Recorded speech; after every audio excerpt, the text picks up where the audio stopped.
लोग बात कर रहे थे किस बारे में कि अगर किसी भी चीज का जो विद्युत चुंबकीय तरंगे होती हैं उनकी पहचान जो है हम लोग या उनको अलग इसी आधार पर कर पाते हैं क्योंकि उनकी फ्रीक्वेंसी आवृत्ति जो होती है, वेवलेंथ जो होता है वो क्या होता है, अलग अलग होता है। अगर वेवलेंथ सबका एक जैसा हो जाता, फ्रीक्वेंसी सबकी एक जैसी हो जाती तो फिर उनको अलग नहीं किया जा सकता था। ठीक है, अब सबसे ज्यादा फ्रीक्वेंसी किसकी होती है, सबसे कम किसकी होती है, इसके आधार पर आप लिख लीजिए, लिखिएगा।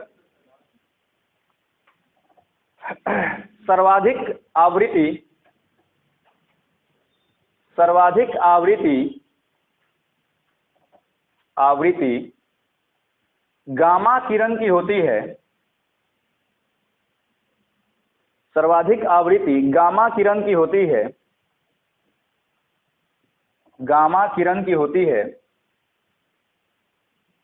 तथा सबसे कम आवृत्ति रेडियो तरंगों की होती है। सबसे कम आवृत्ति रेडियो तरंगों की होती है। सबसे कम आवृत्ति रेडियो तरंगों की होती है।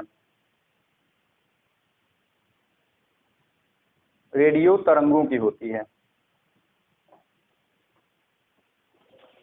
देखिए सामान्य तौर पे होता यहाँ पे ये है कि जिसकी फ्रीक्वेंसी, जिसकी आवृत्ति जितना ज्यादा होगी उसके पास एनर्जी उतना ही ज्यादा होगा। यानी कि अभी जो आप लिखे हैं आवृत्ति सबसे ज्यादा किसकी, गामा किरण की। यानी कि गामा किरण जो होता है वो सबसे ज्यादा एनर्जेटिकल क्या है, विद्युत चुंबकीय तरंग होता है। ठीक है, लिखिए नोट में, नोट, जिन तरंगों की आवृत्ति सबसे ज्यादा होती है, जिन तरंगों की आवृत्ति सबसे ज्यादा होती है, सबसे ज्यादा होती है, उनमें ऊर्जा भी सबसे ज्यादा होता है। उनमें ऊर्जा भी सबसे ज्यादा होता है, सबसे ज्यादा होता है। ठीक है, अगला हेडिंग लिखिए ध्वनि।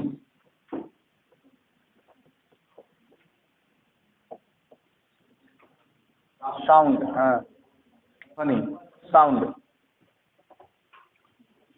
ध्वनि जो होता है ना, यह एक प्रकार का अनुदैर्ध्य तरंग होता है। ठीक है, कैसा तरंग होता है, अनुदैर्ध्य तरंग होता है। सामान्य तौर पे अनुदैर्ध्य तरंग जो होते हैं इनके भी गमन के लिए इनको माध्यम की आवश्यकता होती है, बिना माध्यम के गमन नहीं कर सकते हैं। जो हम ध्वनि उत्पन्न करते हैं इस ध्वनि को अलग अलग 3 भागों में विभाजित किया गया है, और किस आधार पर, तो उनकी आवृत्ति परिसर के आधार पर। जैसे आपने सुना होगा एक तरंग जो होता है ध्वनि तरंग, श्रव्य तरंगे कहते हैं। कुछ ध्वनि तरंगों को हम लोग अवश्रव्य ध्वनि तरंग कहते हैं, कुछ को हम लोग पराश्रव्य ध्वनि तरंग कहते हैं ना। श्रव्य ध्वनि तरंग जो होता है वह जनरली उसकी आवृत्ति जो होती है वह 20 हर्ट्ज से 20,000 हर्ट्ज के बीच होती है। वैसी तरंगों को हम लोग श्रव्य तरंग कहते हैं। यानी हमारा जो कान है उसके पास जो क्षमता है वह इन तरंगों को सुन पाने की क्षमता हमारे कानों के पास है। हम आसानी से इन तरंगों को सुन पाते हैं। यानी कि मैं जो अभी तरंग उत्पन्न कर रहा हूँ इसकी आवृत्ति जो होगी वह 20 हर्ट्ज से लेकर के 20,000 हर्ट्ज के बीच की ही होगी। इसी के कारण आप लोग सुन पा रहे हैं। क्या कोई ऐसे भी हैं जो नहीं सुन पा रहे हैं मेरी आवाजों को? सब लोग सुनाई दे रहा है। यानी कि आप लोग मनुष्य हैं, क्योंकि मनुष्य का जो कान होता है वह 20 हर्ट्ज से 20,000 हर्ट्ज के बीच की आवृत्ति को सुन पाता है। ठीक है, जबकि कुछ ऐसे जानवर, खास करके वह जानवर जो जमीन के बल सोते हैं, कान जमीन पे लगा करके सोते हैं, जैसे घोड़ा हो गया, कुत्ता हो गया, बिल्ली भी हो गई, ये वैसे जीव हैं जो अवश्रव्य तरंगों को भी सुन सकते हैं। अवश्रव्य तरंग यानी कि जिसकी आवृत्ति परिसर 20 हर्ट्ज से भी क्या होती है, कम होती है, वैसी तरंगों को सुनने की क्षमता उनमें होती है। आपने सुना भी होगा कि भूकंप के झटके वगैरह जब आते हैं तो जानवरों को पहले पता चल जाता है। हमको तभी पता चलता है जब घर हिल रहा होता है, जमीन हिल रहा होता है, तब हमको लगता है कि भूकंप आ गई। हालांकि घर या जमीन जब हिलता है तो वह भूकंप के दौरान कितने प्रकार की तरंगें निकलती हैं? 3 प्रकार की तरंगे। तो जो धरातलीय तरंग है यानी कि सबसे लास्ट में जो तरंग निकलता है उसके कारण आपका घर जमीन हिलता है, हमको पता चलता है। जबकि सबसे पहले टी तरंग जिसको हम लोग प्राइमरी वेव कहते हैं उसकी उत्पत्ति होती है, उससे ही जानवरों को पता चल जाता है कि अच्छा कोई ना कोई हलचल होने वाला है। अब उस बेचारे को पता नहीं हो रहा होगा कि भूकंप आ रहा है, लेकिन उसको इतना महसूस हो रहा होगा, पता चलता है कि कुछ ना कुछ उल्टा सीधा होने वाला है, वो बेचारा जो है बेचैन हो जाता है। ठीक है, जैसे अभी टर्की में देखिए भूकंप आया हुआ है ना, 7.8 तीव्रता की भूकंप आई है। कल तक के न्यूज के अनुसार 15,000 के आसपास लोग वहाँ के मारे गए हैं 19,000। हाँ, मतलब हम सुबह न्यूज को देखे थे। तो कहीं ना कहीं अगर घर वगैरह ढहेगा, लोग दबेंगे तो मरेंगे ही मरेंगे। खैर, एक होता है पराश्रव्य तरंगे, वैसी तरंगे जिनकी आवृत्ति परिसर 20,000 हर्ट्ज से ज्यादा होती है, वैसी तरंगों को हम लोग जो है सो पराश्रव्य तरंगे कहते हैं। सामान्य तौर पे चमगादड़ जो है वह इससे ज्यादा की तरंगों को उत्पन्न करता है। सामान्य तौर पे चमगादड़ को आपने सुना होगा कि दिन में नहीं दिखाई देता है। आपको एक बात जान करके ताजुब होगा कि उसको रात में भी नहीं दिखाई देता है। वह अपना जो शिकार है वह इन तरंगों को उत्पन्न करके ही करता है। तरंगों के माध्यम से वह उड़ रहा है और आवाज छोड़ रहा होता है। उन आवाजों को हम आप नहीं सुन पाते हैं, लेकिन वह सुन पाता है। और वह आवाज किसी चीज से टकरा के वापस आ गई तो इसका मतलब है कि सामने कुछ ना कुछ बाधा है। उससे यह अनुमान लगाता है और कितने डिग्री पर कितने एंगल पर, उसका फिजिक्स बड़ा स्ट्रांग होता है, समझे, कितने डिग्री पर कितने एंगल पे वह चीजें हैं वो टकराने से बच करके आसानी से निकल जाता है। अब आपके दिमाग में आया कि सर तो वह दिन में क्यों नहीं इस तरह से कर लेता, शिकार कर लेता। तो दिन में बहुत सारी आवाजें आ रही होती हैं और उसमें कंफ्यूजन उसको बढ़ जाएगी, पता नहीं चला कि हमारा वाला आवाज कौन था, किसी और वाला आवाज कौन था, जिसके कारण वह रात के टाइम में ट्रेवल करता है। हाँ, उल्लू को भी जो है सो कुछ इसी तरह की कंडीशन है। हालांकि उल्लू को जो है सो रात में हल्का फुल्का दिखाई देता है, हालांकि उल्लू को दिन में भी दिखाई देता है।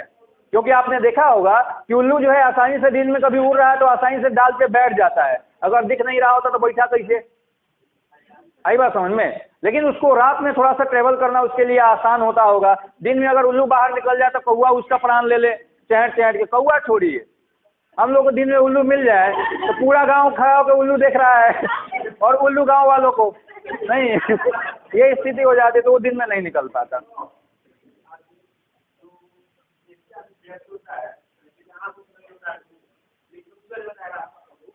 देखिए, कुछ चीजें ऐसी हैं जो आपको आप प्रैक्टिकल हो जाइएगा तो उसके बाद बहुत सारी चीजें आसान हो जाती है। अंधा व्यक्ति आसानी से ऐसे ही थोड़ी पार कर लेगा, वो सीखता है, उसको सिखाया जाता है। या फिर जब लगातार आप अंधा रहिएगा तो आपको कम से कम घर का, द्वार का, ये सब का आइडिया लग जाएगा और आप आसानी से ट्रैवल कर सकते हो। वो प्रैक्टिस के कारण होता है, वो ऐसे अचानक नहीं आता। ठीक है, अंधे व्यक्ति को दिखाई देता ही नहीं है।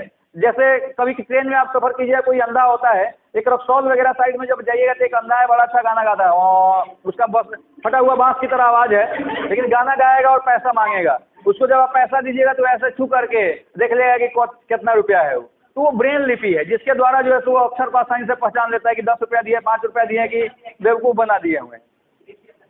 जी बेशक्ति कची होता है, ब्रेन लिपि का प्रयोग करता है वो बार बार। या फिर उसको शुरुआत में दिखाया गया होगा, छू के देखो, ऐसा अगर लगे तो समझो 10 रुपया है, ऐसा लगे तो 20 रुपया, ये 50 रुपया है, 1 रुपया है, नकली पैसा है। उसको इतना अंदाजा बताया गया होगा, सिखाया गया होगा, जिसके आधार पर वो पहचान लेता है कि इतना रुपया उसको मिला है। ठीक है, या फिर उन लोगों को आप देखते होंगे जब वो ट्रैवल कर रहे होते तो ऐसे ऐसे चल रहे होते हैं, ऐसे चल करके, और मान लीजिए कि ऐसे उसको धक्का लग रहा है, कहीं गया तो पता चला कि वहाँ पे धक्का नहीं लग रहा है, इसका मतलब गेट है, तो समझ गया वो पकड़ने वाला है, पकड़ के चढ़ गया। तो इस तरह से वो चलते, अचानक हम लोग की तरह थोड़े सीधे दौड़ के चल रहे, मुंह फोड़ लेगा वो अपना सब। ठीक है, तो वो प्रैक्टिस के कारण हुआ है। लिखिए, बनना है, आंख बंद करके चलिए, कुछ दिन प्रैक्टिस हो जाएगा। लिखिएगा, ध्वनि तरंगे, साउंड वेव। लिखिए, यह अनुदैर्ध्य यांत्रिक तरंग है। यह अनुदैर्ध्य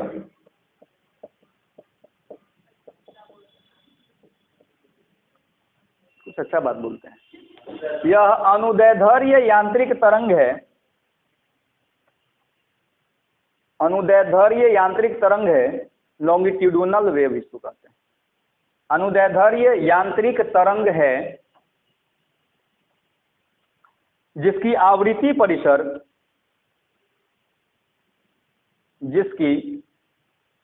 परिसर 20 हर्ट्ज से 20,000 हर्ट्ज जिसकी आवृत्ति परिसर 20 हर्ट्ज से 20,000 हर्ट्ज के बीच होती है, हर्ट्ज से 20,000 हर्ट्ज के बीच होती है, 20 हर्ट्ज से 20,000 हर्ट्ज के बीच होती है, वैसे ध्वनि तरंगों की अनुभूति, वैसे ध्वनि तरंगों की अनुभूति, ध्वनि तरंगों की अनुभूति हमारा कान कर पाता है, आपका भी। वैसी ध्वनि तरंगों की अनुभूति हमारा कान कर पाता है, अनुभूति हमारा कान कर पाता है। कान कान कान। नेक्स्ट पॉइंट, ध्वनि एक यांत्रिक तरंग है, ध्वनि एक यांत्रिक तरंग है, हाँ, मैकेनिकल वेव, यांत्रिक तरंग है,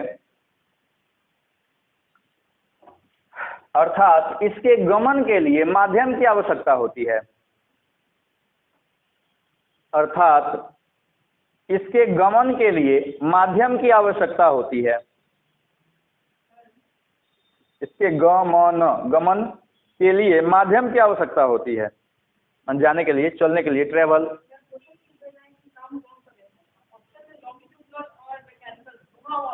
काहे बेवकूफ समझ रहे हैं एग्जामिनर को?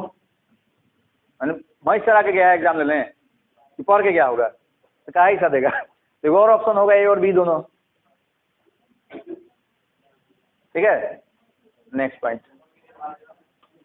ध्वनि, अगला पॉइंट, ध्वनि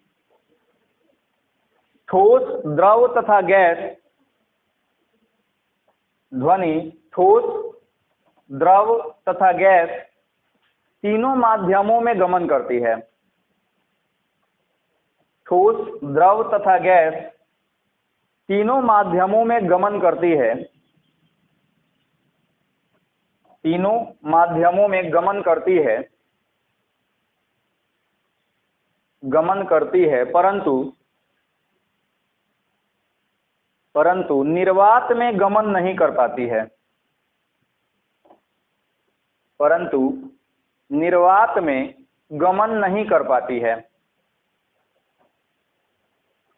निर्वात में गमन नहीं कर पाती है।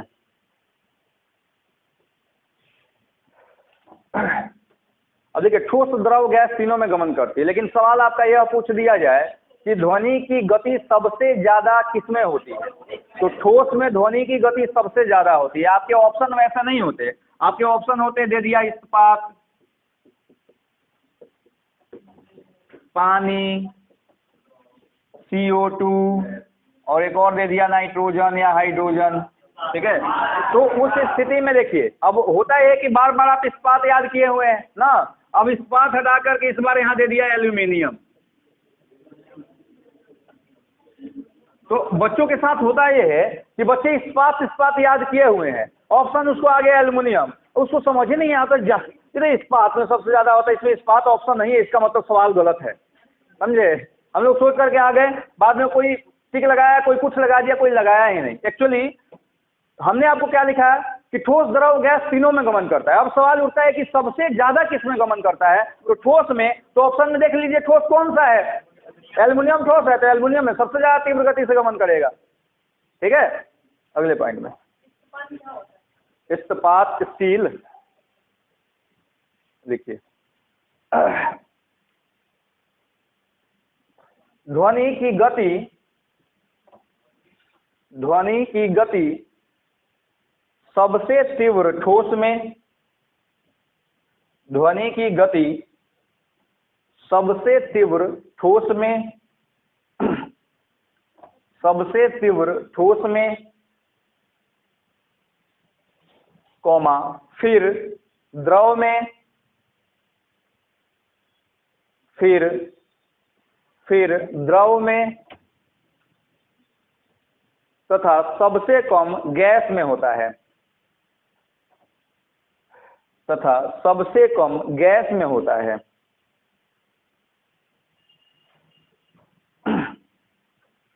गैस में होता है।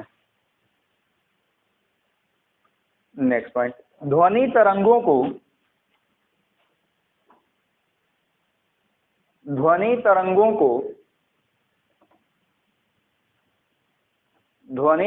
को उनकी आवृत्ति परिसर के आधार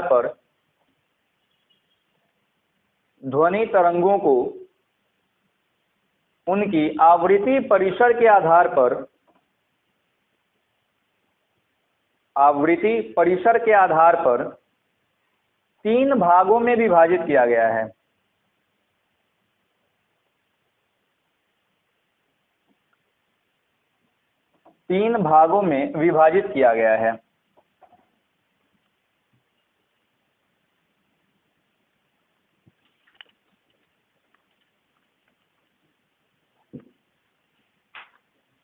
कौन कौन? अवश्रव्य तरंग, यानी इसको इंग्लिश में बोलते हैं हम लोग क्या, इंफ्रासोनिक वेव। दूसरा होता है श्रव्य तरंग, इसको बोलते हैं ऑडिबल वेव। तीसरा वो होता है पराश्रव्य, पराश्रव्य तरंग यानी अल्ट्रासोनिक वेव। हाँ बोल सकते, इंफ्रासोनिक, ऑडिबल और अल्ट्रासोनिक। SONIC, sonic.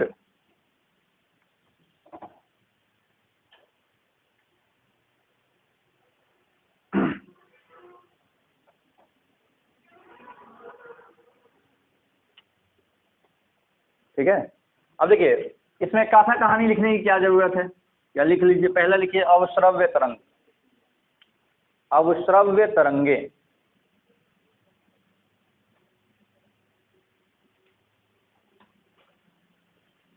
अवश्रव्य तरंगे,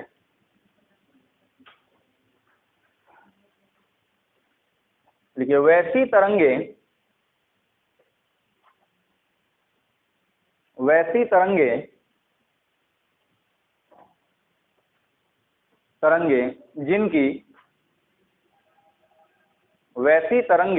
जिनकी आवृत्ति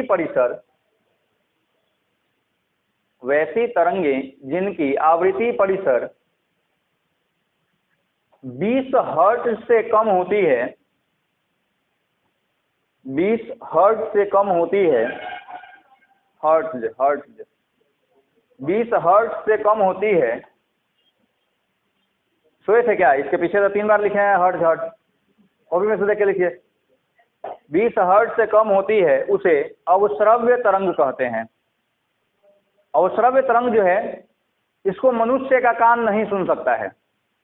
अब अवश्रव्य तरंग होता क्या है? हृदय का धड़कन अवश्रव्य तरंग का उदाहरण हो गया, या फिर भूकंपीय तरंगे जो हैं वह भी अवश्रव्य तरंग का उदाहरण है। अभी हम पीछे बताया था ना कि जो जानवर हैं, खास करके जो कान जमीन में सटा के सोते हैं या फिर जो बिल में रहते हैं, उनको पता चल जाता है बिल के अंदर हलचल हो रहा है, बाहर तो निकल के भागेगा बाहर की तरफ, तो वो इन आवाजों को सुन सकते हैं। हालांकि हृदय की धड़कन को आशिकों के कान भी सुन सकते हैं। लिखिएगा, पॉइंट लिखिए। जैसे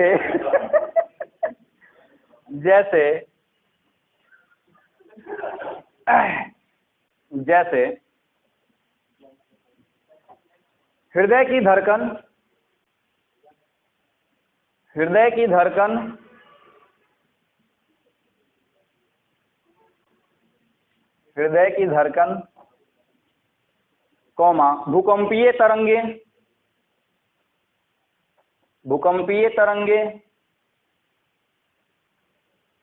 इत्यादि।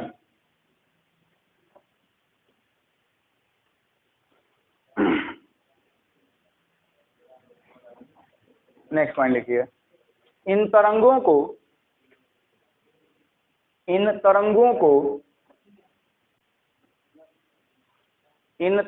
को बिल में रहने वाले जानवर या जीव लिखिएगा, बिल में रहने वाले जीव,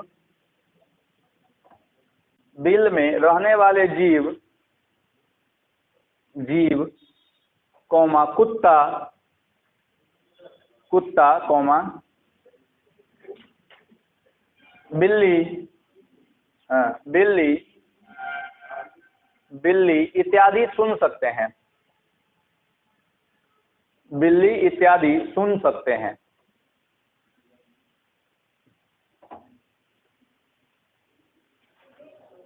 ठीक है,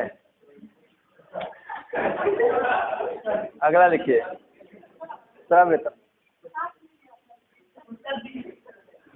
अरे बिल में रहने वाले जीव हो गया, कॉमा देके तब ना लिखे हैं जी। बिल में रहने वाले जीव में हम कुत्ता लिखा रहे हैं।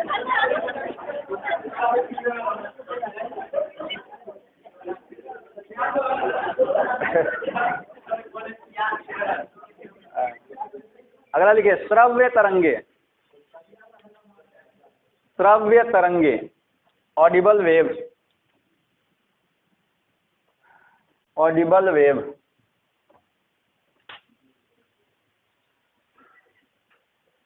Audible wave. देखिए वैसी तरंगे, वैसी तरंगे जिनकी आवृत्ति परिसर, जिनकी आवृत्ति परिसर, आवृत्ति परिसर 20 हर्ट्ज से 20,000 हर्ट्ज के बीच होती है, जिनकी आवृत्ति परिसर 20 हर्ट्ज से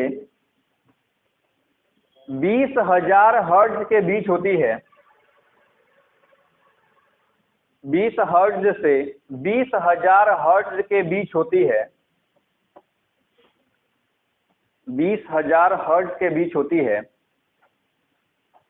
उन्हें श्रव्य तरंगे कहते हैं, उन्हें श्रव्य तरंगे कहते हैं।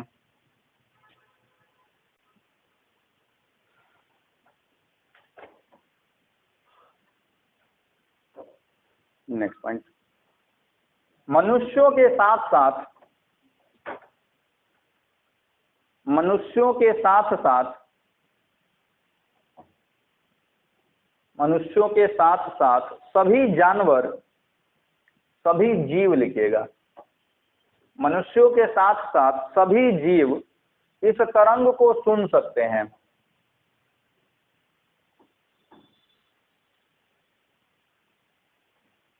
सभी जीव इस तरंग को सुन सकते हैं।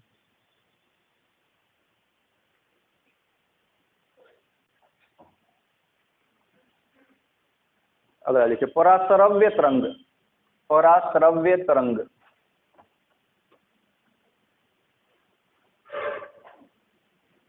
पराश्रव्य तरंग, अल्ट्रासोनिक वेव।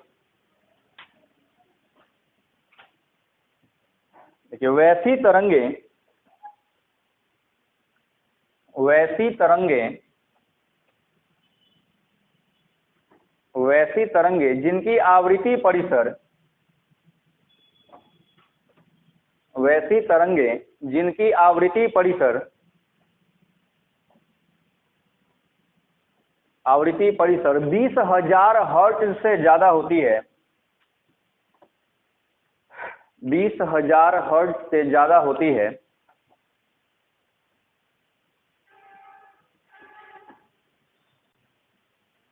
उसे पराश्रव्य तरंग कहते हैं, उसे पराश्रव्य तरंग कहते हैं।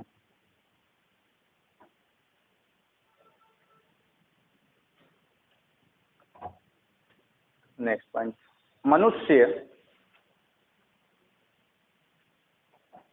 मनुष्य इस प्रकार के तरंगों को नहीं सुन सकता है,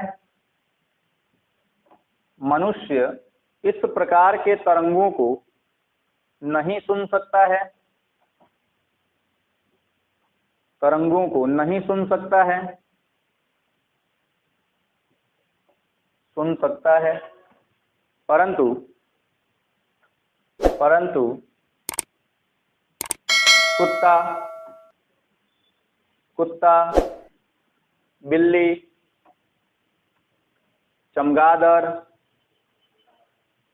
चमगादड़, डॉल्फिन आदि, डॉल्फिन आदि इन तरंगों को सुन सकते हैं। डॉल्फिन आदि इन तरंगों को सुन सकते हैं।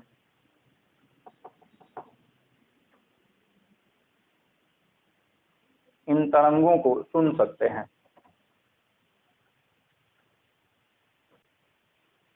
ठीक है, नेक्स्ट पॉइंट। पराश्रव्य तरंगों के मदद से ही, पराश्रव्य तरंगों के मदद से ही, तरंगों के मदद से ही चमगादड़, पराश्रव्य तरंगों के मदद से ही चमगादड़, चमगादड़ शिकार करता है।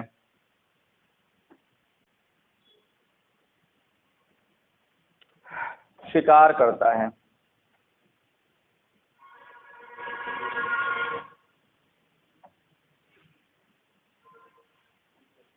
जब हम बच्चे थे तो मदारी हमें भगवान लगता था।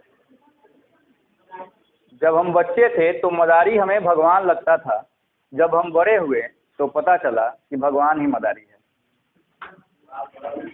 देखिए, नहीं समझ में आया होगा। आप लोग जो है सो आप लोग को दूसरे लेवल का शेर सब समझ में आता है, समझे। देखिए, पॉइंट में आइए।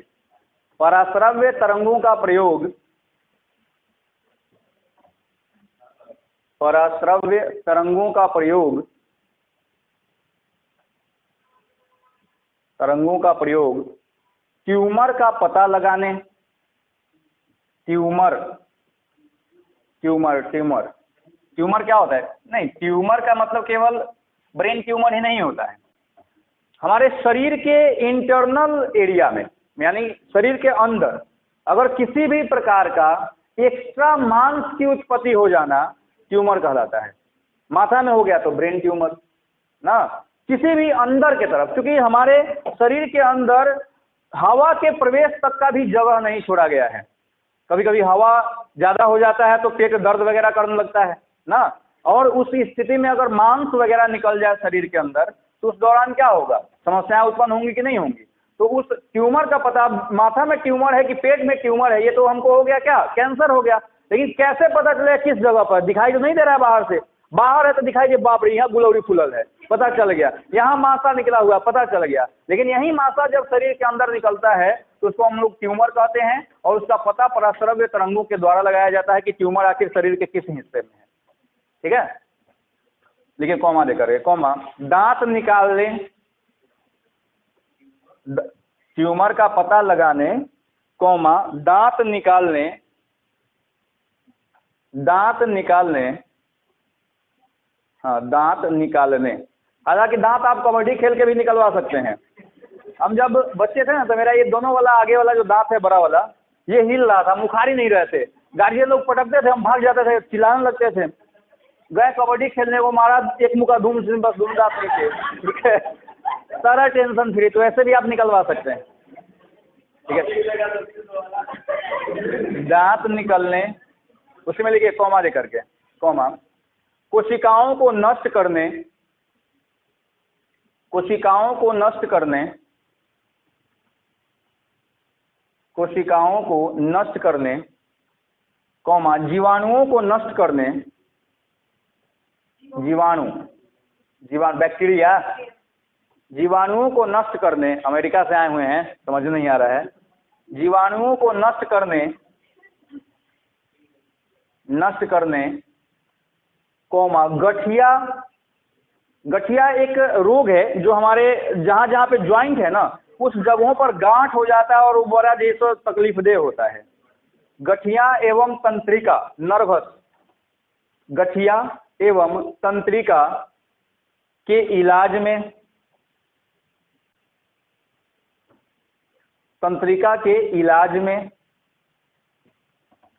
कॉमा, हवाई अड्डों पर धुंध को हटाने में, धुंध जो होता है ना उसको, हवाई अड्डों पर धुंध को हटाने में, कोहरा जिसको कहते हैं हम लोग, कोहरा नहीं, कोहरा, हवाई अड्डों पर धुंध को हटाने में, हाँ, कौमा, कपड़ों की धुलाई में, कपड़ों की धुलाई में, धुलाई में, कपड़ा धोने में भी हम इसका प्रयोग कर सकते हैं, कौमा, घड़ी, घड़ी तथा विमान, घड़ी तथा विमान के आंतरिक कल पुर्जों की सफाई में, घड़ी तथा विमानों के आंतरिक कल पुर्जों की सफाई में, कल पुर्जों की सफाई में, कल पुर्जों की सफाई में,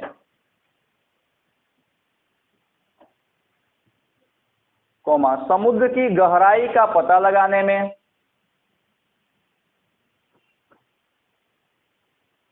समुद्र की गहराई का पता लगाने में,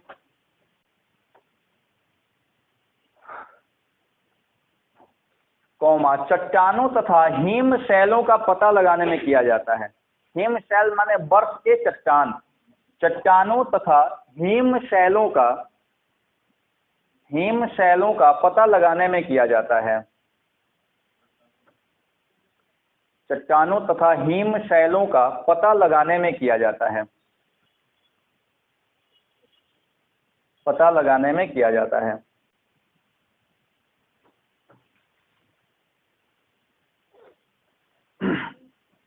ठीक है, चलिए, सामान्य तौर पे एक कंफ्यूजन बड़ी बनी रहती है इसमें, अनुदैर्ध्य तरंग और अनुप्रस्थ तरंग में ना, यानी कि लॉन्गिट्यूडिनल वेव और आपका ट्रांसवर्स वेव में समझ नहीं आता कि इसमें बेसिक अंतर क्या है। सामान्य तौर पे जब बुक वगैरह देखिएगा तो बुक में आपको कुछ इस तरह से चित्र दिए हुए होंगे,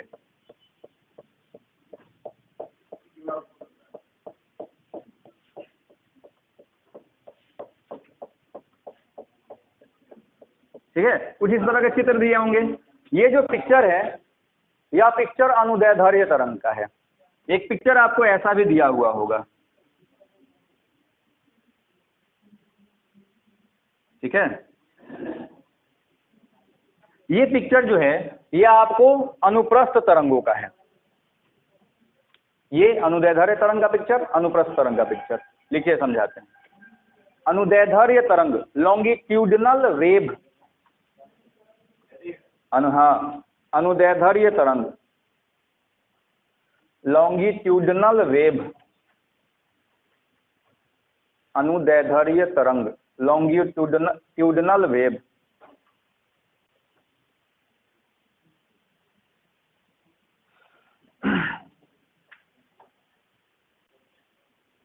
लिखिए, यदि तरंग की दिशा, यदि तरंग की दिशा तथा अणुओं की दिशा, तरंग की दिशा तथा अणुओं की दिशा एक ही हो, अणुओं की दिशा एक ही हो, एक ही हो, अर्थात तरंग और कण, अर्थात तरंग और कण, तरंग और कण एक दूसरे के समानांतर हो, तरंग और कण एक दूसरे के समानांतर हो, समानांतर हो, तो उन्हें अनुदैर्ध्य तरंग कहते हैं।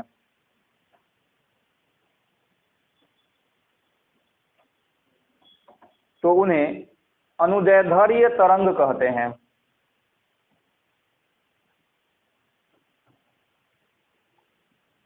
ठीक है, सामान्य तौर पे ये जो है इसको सघन बोलते हैं, इसको विरल बोलते हैं, यानी कि दूर दूर जब हो तो उसको विरल। सघन यानी कि कंप्रेशन, विरल यानी कि रिफ्रैक्शन। ठीक है, इस चित्र को बनाइए।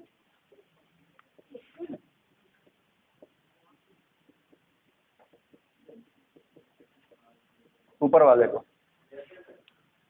जैसे में क्या चित्र बनाना अनुदैर्ध्य तरंग का? ऊपर वाला आई वाला।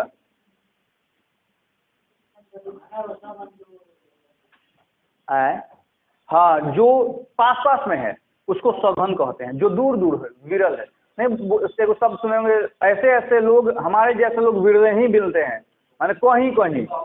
आपके जैसे लोग छिटायल हैं, चारों तरफ मिले तो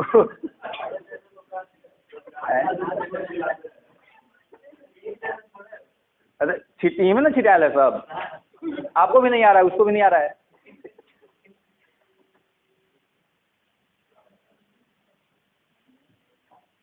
देखिए वर्तमान में इस दुनिया की जो है जनसंख्या लगभग 8 अरब के आसपास है, और इस 8 अरब लोगों में से कोई भी 2 व्यक्ति ऐसा नहीं है जिनका फिंगरप्रिंट एक जैसा हो। यानी कि भगवान ने आपको इस धरती पर एक यूनिक व्यक्ति बना करके भेजा हुआ है। हाँ, अजूबा, 8वें अजूबा हैं आप तो हैं भी। और जब यूनिक आपको बना करके भेजा गया है तो ऐसे ही कुत्ता बिलाई की तरह मत मर जाइएगा लाइफ में। मतलब ऐसा लगे कि आप जब मरे तो आपको यह फील हो कि नहीं यार, कुछ तो लगता है कि अरे ठीक है, बहुत गरीबी स्थिति है, बहुत खराब स्थिति है, इससे बेहतर करके तो मर ही सकते हैं ना। अरे मरने के टाइम हम बोल रहे हैं, जब बुढ़ा जाइएगा, अब इंतजार कर रही, रिटायरमेंट के बाद इंतजार करिए, अच्छा भगवान उठाइए लिखन। तो मैं उस दौर जब आप सोच रहे होंगे कि हमने जीवन में किया है क्या, तो आपको दिखाई दे रहा होगा कि आपकी अचीवमेंट क्या है। अचीवमेंट मतलब यह नहीं होता है कि मेरे हिसाब से घर बना लिए आपके अचीवमेंट है, बाल बच्चा ढंग से पढ़ा लिए अचीवमेंट है। समाज के लिए आप क्या छोड़ के जा रहे हैं? समाज को आप क्या देखेगा? अपने परिवार को तो सब देता है, वो तो देना ही पड़ेगा। आपने समाज से बहुत कुछ लिया भी है तो समाज को आपको देना भी पड़ेगा। नहीं जैसे मास्टर साहब का शोषण कर रहे हैं, अभी तक अगर ठीक से खड़ा करा दिया है तो ढंग से पेमेंट सबका जमा नहीं है, तो हम समाज के ही एक अंग है, तो हम दे रहे हैं, तो आप अपने लाइफ में किसी को दे रहे हैं या नहीं दे रहे हैं? नहीं, ये चीज़ें जो है सो थोड़ा सा ध्यान रखना ज़्यादा जरूरी होता है। नहीं तो आपके जैसा तो कितना है कितना का कोनो आता पता थोड़े है। अगर जनसंख्या एक भी आदमी नहीं मरता, अमर रहता, तो आज के टाइम में जो है सो जनसंख्या का पूछिए मत, खरबों में नील पद्म शंख महाशंख में होता जनसंख्या। नहीं तो वो गायब हो गए। जैसे आप में से मैक्सिमम लोगों से पूछ दिया जाए आप अपने परबाबा का नाम बताइए तो आपको पता ही नहीं होगा। मैंने मैक्सिमम बोला है, मैंने मैक्सिमम 5 आदमी को पता है तो उससे नहीं होता है ना। आप परबाबा का नाम नहीं पता है, आपको भी इसलिए नहीं पता है कि आपके परबाबा बहुत बड़का तीर मार के गए हुए थे, आपको इसलिए पता है घर में बैठल हो गए, ऐसे ही चर्चा हो गया, सुन लिए। नहीं, आप जब एक टाइम ऐसा होगा कि आपके जब बाल बच्चे होंगे ना, आपके सक्सेस रेशियो कैसे देखिए, सक्सेस आप हुए या नहीं है, इस चीज़ को देखने का तरीका क्या है। जैसे मान लीजिए कि जॉब वगैरह हो जाएगा, बाल बच्चे होंगे, पत्नी होगी, कभी बच्चों के पास बैठिए और पूछिए बच्चा से कि बेटा तुम किसकी तरह बनना चाहेगा। अगर बच्चा बोल दिया कि पापा जी हम आपकी तरह बनना चाहेंगे, तो आप सक्सेस हो गए। आज के टाइम में 99.9999999% जो है, अगर यहाँ पे 15 को फोटो डाल दिया जाए, उसमें वो आपका भी फोटो हो, तो बचवा आपको छोड़ के सबके बारे में सबके तरह बनना चाहेगा, आपके तरह नहीं बनना चाहेगा। स्थिति ऐसी ही है। तो वैसे ही लाइफ आप भी छोड़ करके ना जाए, ये ज़्यादा जरूरी चीज़ होता है। लिखिए पॉइंट में अगला, अनुप्रस्थ तरंग, ट्रांसवर्स वेव। अनुप्रस्थ तरंग, ट्रांसवर्स वेव, अनुप्रस्थ तरंग, ट्रांसवर्स वेव।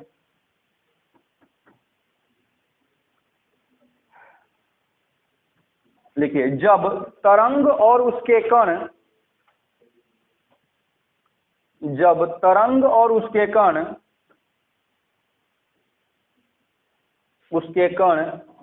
समकोण के साथ, समकोण पर लिखिएगा, समकोण पर एक दूसरे के साथ आगे बढ़ते हैं, समकोण पर एक दूसरे के साथ आगे बढ़ते हैं, एक दूसरे के साथ आगे बढ़ते हैं, तो वैसे कणों को, वैसे तरंगों को अनुप्रस्थ तरंग कहा जाता है।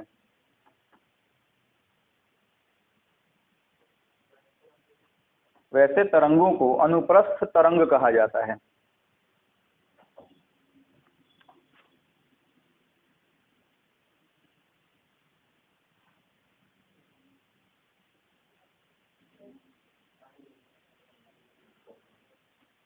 ठीक है, कुछ इस तरह की आकृति आपको जो है अनुप्रस्थ तरंगों की बनती है, इसको लिख लीजिए।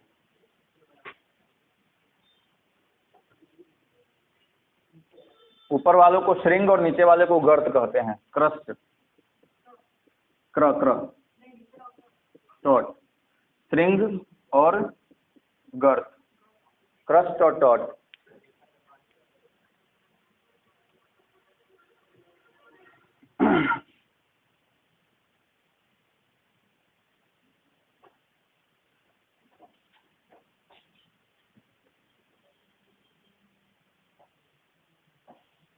ठीक है, मुंह बना के मत बैठा कीजिए। एक तो आप लोग मुंह बनाते ऊपर से मुंह खराब, मुंह बनाने के बाद और खराब दिखते हैं आप लोग। आधा घंटा और सब्र कीजिए, क्लास तो चलेगा, आज तो चलेगा 1:30 बजे तक।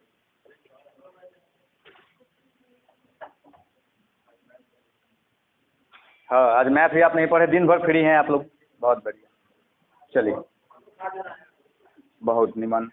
लिखिए, हेडिंग लिखिएगा, ध्वनि तरंगों की विशेषताएं। ध्वनि तरंगों की विशेषताएं। ध्वनि तरंगों की विशेषताएं।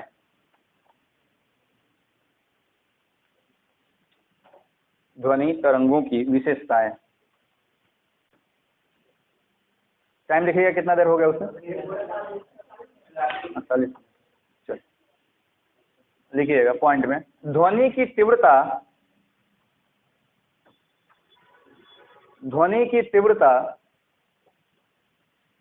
आयाम, एम्पलीट्यूड पर निर्भर करती है।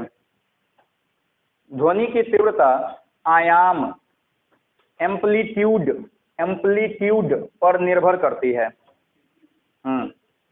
अभी पीछे पढ़े थे ना आयाम। ध्वनि की तीव्रता इंटेंसिटी है, आयाम पर निर्भर करती है, एम्पलीट्यूड पर निर्भर करती है।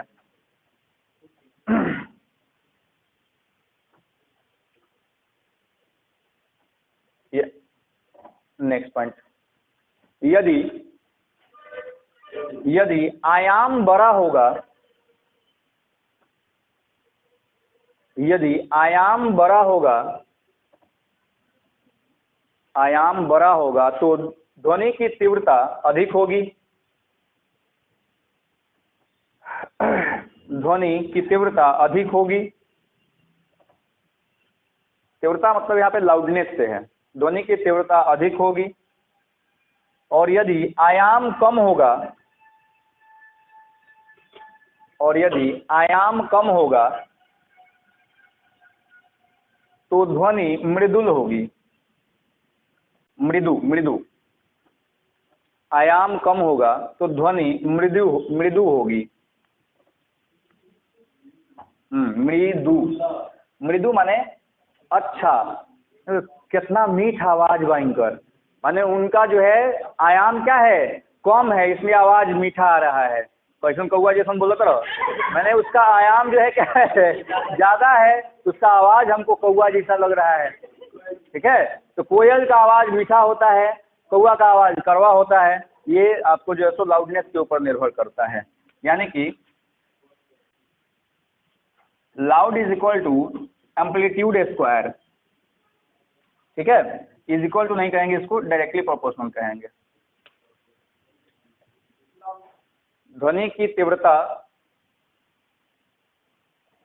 एम्पलीट्यूड, आयाम के डायरेक्टली प्रोपोर्शनल होती है, यानी कि समानुपाती होती है। हाँ, उसको उतार लीजिए।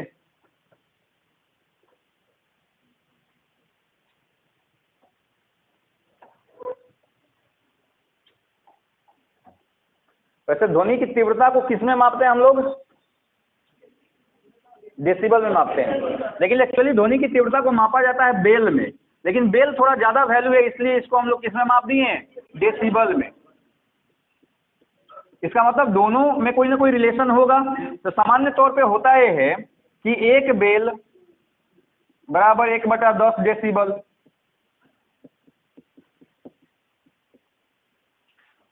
ठीक है, लिखिए। ध्वनि की तीव्रता को बेल में मापा जाता है, जो डेसिबल के 1/10 के बराबर होता है,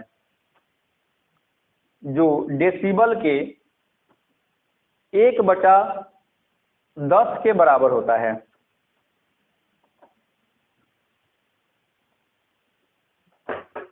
इसको लिख लीजिए। अगला पॉइंट लिखते हैं। ध्वनि की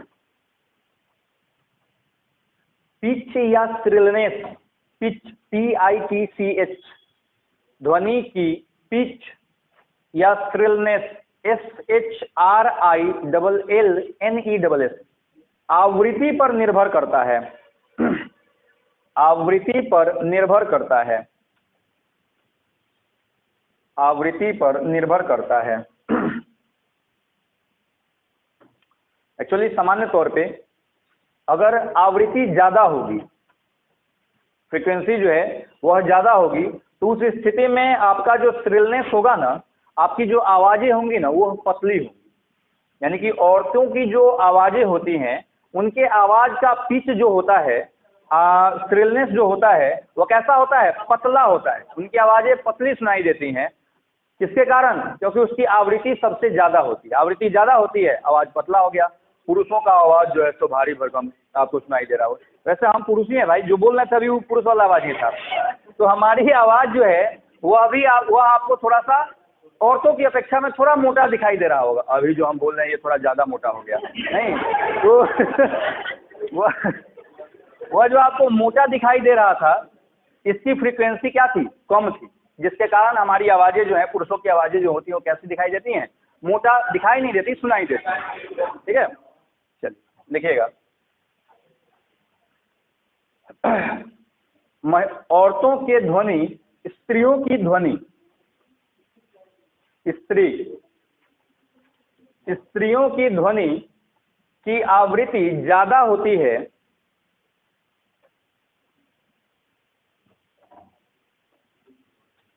आवृत्ति ज्यादा होती है, जिसके कारण उनका पिच भी हाई हो जाता है। आवृत्ति ज्यादा होती है, जिसके कारण उनका पिच भी हाई हो जाता है। पिच भी हाई हो जाता है और आवाजें पतली हो जाती हैं। पिच भी हाई हो जाता है और आवाजें पतली हो जाती हैं। आवाजें पतली हो जाती हैं।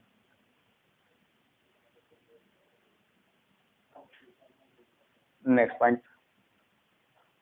पुरुषों के आवाजों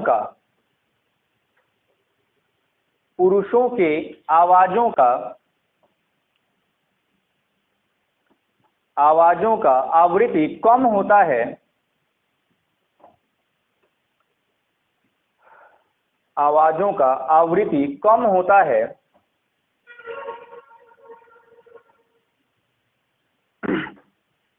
है, जिसके कारण उनका पिच भी लो हो जाता है। जिसके कारण उनका पिच भी लो हो जाता है। लो हो जाता है और आवाज मोटी हो जाती है। और आवाज मोटी हो जाती है, यानी कि हॉक्स, HOAX, हॉक्स मतलब होता है मोटा। आवाज मोटी हो जाती है।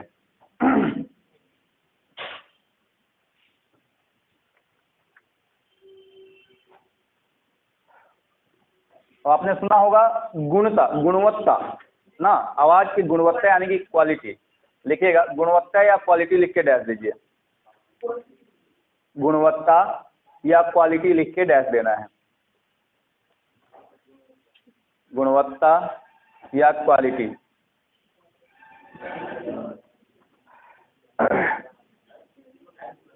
गुणवत्ता या क्वालिटी।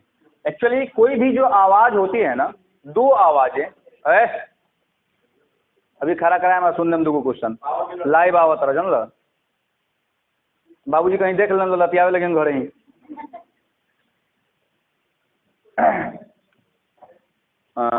आवाज कोई दो अलग अलग वस्तुएं इंस्ट्रूमेंट अगर हैं तो उनके आवाज़ों में जो हम अंतर कर पाते हैं ना वह उसकी गुणवत्ता के कारण है। जैसे हारमोनियम जो है सो उसका आवाज़, तबला जो है उसका आवाज़, दोनों के आवाज़ में क्या होता है अंतर होता है। और यह अंतर किसके कारण होता है? उसकी गुणवत्ता के कारण होता है। लिखिए, लिखा ना बाबू, हम ध्यान बा घड़ी देखता नहीं।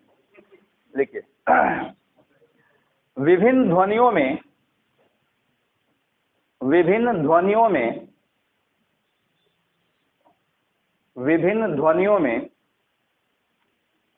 अंतर का कारण गुणवत्ता ही होता है। विभिन्न ध्वनियों में अंतर का कारण गुणवत्ता ही होता है। गुणवत्ता ही होता है।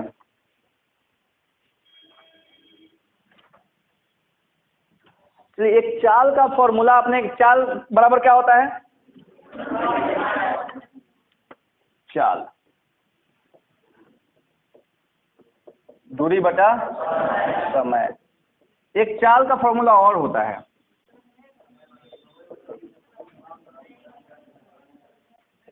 तरंगदैर्ध्य मल्टीप्लाई फ्रीक्वेंसी यानी कि आवृत्ति। पिछला वाला रेलवे का जो एग्जाम हुआ था ना उसमें सारे सवाल बड़े इजी थे, यानी जो पढ़े होंगे उनसे बन जाएगा। लेकिन ये सवाल जो था ना थोड़ा सा ज़्यादा टफ दे दिया था।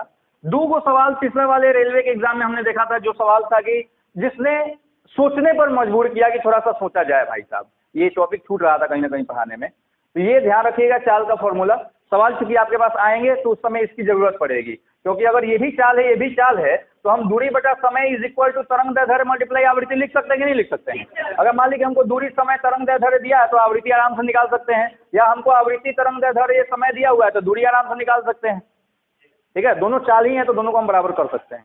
इसको लिख लीजिए, कल इस पर एक सवाल बनवा देंगे और कल आपका जितना भी सवाल है वो सारे के सारे कल बनाए जाएंगे, क्योंकि आज जो है सो पॉसिबल नहीं था, कुछ सवाल अभी आके अटके होंगे। अब एक बार फिर से आप अपने सवाल को देखिए मेरा मकसद ये है, ये नहीं कि आप सवाल सारा बना लीजिए। मेरा मकसद इतना है कि सवाल को आप कम से कम इतना बार जरूर पढ़ लीजिए कि यहाँ जब सवाल पे चर्चा हो रहा हो तो आपको सवाल पढ़ने की जरूरत नहीं पड़े।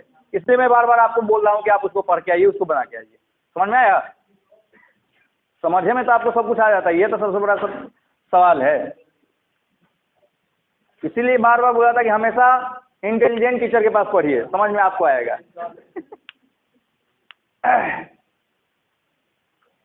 चलिए, कल हम लोग पक्का, कल क्लास हो सके तो ना चले, लेकिन सवाल सारे बनाए जाएंगे। अरे क्लास चलेगा, लेकिन कल का क्लास जो होगा वो बेसिकली चूंकि जितने टॉपिक है उससे रिलेटेड सारे कवर हो चुके हैं, तो वो सारे सवाल कल हम लोग बनाएंगे। और फिर जो है सो अगली बार से क्लास जब शुरू होगा फिर आपको कल एक और सवाल मिल जाएगा, जैसे वेव एंड साउंड का सवाल आपको मिल जाएगा। ठीक है, टेम्परेचर का सवाल आपको मिल जाएगा, दो सवाल और आपको मिलेगा।